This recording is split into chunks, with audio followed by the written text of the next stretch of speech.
TDP నేతకు MLA Aditi Gajapathiraju warning ఇచ్చారు. ఓ టీడీపీ నేత గుడిసెలో ఉండే వాళ్లను బెదిరించారు. బెదిరింపులపై సమాచారం అందింది అంటున్నారు అదితి గజపతిరాజు. పద్ధతి మార్చుకోకుంటే చర్యలు తప్పవు, బెదిరింపులకు దిగేవారు పద్ధతి మార్చుకోవాలి అన్నారు అదితి.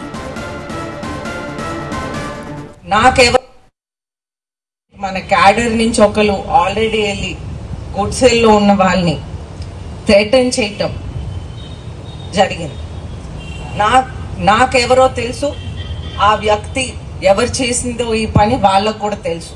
అయితే ఈ స్టేజ్లో ఆ వ్యక్తిని పిలిచి కరెక్ట్ చేయటం అనేది నాకు చేయాల్సిన ఉద్దేశం లేదు. కాబట్టి నేను అందరి ముందు క్లియర్గా చెప్తున్నాను, ఇటువంటి పనులు మాత్రం జరిగితే అది చంద్రబాబు నాయుడు గారి లెవెల్ కానివ్వండి, నా లెవెల్ కానివ్వండి, అది మనం ఏ విధంగా కూడా సైలెంట్గా ఉండం.